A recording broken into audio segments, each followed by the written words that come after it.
যুবকদের কর্মসংস্থানের সৃষ্টি করা হবে এবং একজন শিক্ষিত যুবককে 1 বছরের বেকার ভাতা বা সহায়তা ভাতা সহ অসংখ্য কথা ওখানে উল্লেখ করা আছে। আপনাদের আজকের আলোচনায় এখানে টিসিবির কথা বলা হয়েছে। আমার কাছে টিসিবি মানে হচ্ছে ক্ষুধার্ত মানুষের দীর্ঘ একটি লম্বা লাইন, 5-6 ঘন্টা রোদে দাঁড়িয়ে থেকে পণ্য না পেয়ে ফিরে যাওয়ার সময় অজ্ঞান হয়ে যাওয়া এক নারীর ছবি। যদি নিত্য প্রয়োজনীয় দ্রব্য মূল্য বৃদ্ধি নিয়ন্ত্রণে থাকে তাহলে টিসিবির কোনো দরকার নেই। আজকে নিত্য প্রয়োজনীয় মূল্য বৃদ্ধি নিয়ন্ত্রণ করতে পারছে না সরকার। রাজশাহীর মিনারুল তার 2 সন্তানকে হত্যা করে, স্ত্রীকে হত্যা করে নিজে আত্মহত্যা করেছে। সুইসাইড নোটে লিখে গেছে, ঋণের দায়ে খাবারের অভাবে আমরা মরে গেলাম। যে সমস্ত উপদেষ্টারা সংস্কারের কথা বলে সুইংগামের আঠা লাগিয়ে ক্ষমতার মস্তকে বসে আছে এবং আজীবন ক্ষমতায় থাকার স্বপ্ন দেখছেন, তাদেরকে যদি আমি প্রশ্ন করি, কেন খাবারের অভাবে মিনারুল এবং তার পরিবারকে অকালে চলে যেতে হয়েছে? কেন একজন প্রবীণ সাংবাদিককে আর্থিক অনটন থেকে হতাশায় ভুগে আত্মহত্যা দিতে হয়েছে? সেই প্রশ্নের জবাব কি আপনারা দিতে পারবেন? আপনারা পারবেন না। এখানে বিজেপি বয়স্ক ভাতা, বিধবা ভাতার কথা উল্লেখ করা হয়েছে। এগুলো সাধারণত আমরা দেখতাম না, এগুলো দেখতো কাউন্সিলর ও ইউনিয়ন পরিষদের চেয়ারম্যানেরা।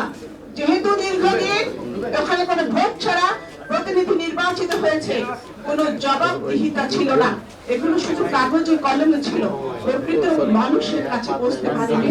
এখানে আমি যখন দায়িত্বে ছিলেন আপনি কি ধরনের প্রবলেম ফেস করেছেন? আমি আসছি বিথিকা হোসেন।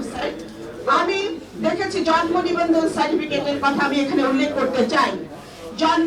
ডিজিটাল জন্ম নিবন্ধন সার্টিফিকেট সারা বছর সার্ভার থাকে নষ্ট এবং আপনার কর্মকর্তারা থাকে ছুটিতে। একটা বাচ্চার জন্ম নিবন্ধন করতে গেলে তার মা বাবার জন্ম নিবন্ধন সার্টিফিকেট লাগে, আবার সেই মা বাবার জন্ম নিবন্ধনের জন্য ওই বাচ্চার 80-85 বছর বয়সের নানা নারীর জন্ম নিবন্ধন সার্টিফিকেট লাগে। এগুলো জোগাড় করতে যে হয়রানি এবং ভোগান্তির শিকার হতে হয় সেটা ভুক্তভোগীরাই জানে।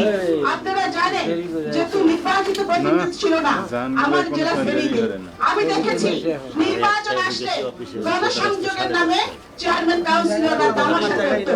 তারা ভোটারদের কাছে গিয়ে বলতো, ভাই দোয়া করবেন, ভোট লাগবে না, দোয়া করবেন, এবং হাত মেলানোর নাম করে এত জোরে হাতে চাপ দিয়ে ফিসফিস করে বলতো যে ভোট কেন্দ্রে যাইয়েন না, ভোটের দিন বাড়িতেই থাকেন। কিন্তু এই কারণেই আমরা দেখলাম একটা সরকারের পতনের পরে প্রধানমন্ত্রী, এমপি, মন্ত্রী থেকে শুরু করে উপজেলা চেয়ারম্যান, পৌরসভার মেয়র, ইউনিয়নের চেয়ারম্যান, কাউন্সিলর, নারী কাউন্সিলর পর্যন্ত পালিয়ে যায়। এই প্রথম আমরা বাংলাদেশে দেখলাম।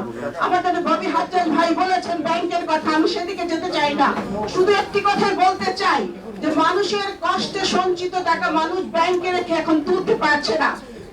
অনেকে চিকিৎসার জন্য টাকা তুলতে পারছে না, টাকা লাগবে 2 লাখ, দিচ্ছে 2000। এসালম নামের এক লুটেরা ব্যাংক থেকে টাকা লুট করে নিয়ে গেছে, সরকার নির্বিকার। আমরা দেখছি ইদানিং এনসিপির নেতারা নিজেদের ওজনের চেয়ে বেশি ওজনের কথা বলছে। আগে তারা খেতেন হলের ক্যান্টিনে, এখন তারা জানো স্টিনে। আজকে অনেক সময় যে হাঁসও কখনো কখনো বাস হতে পারে, আমাদের উপদেষ্টা মহোদয় মনে ভালো করে টের পেয়েছেন।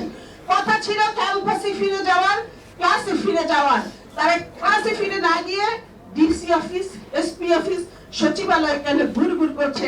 এদেশের মানুষ বলে সংস্কারের কথা বলেন, আপনাদের বাকুম বাকুম চেহারা তৈরি করা সংস্কার এবং আপনাদের শরীরে মোটা তাজাকরণের সংস্কার এদেশের মানুষ দেখতে চায় না।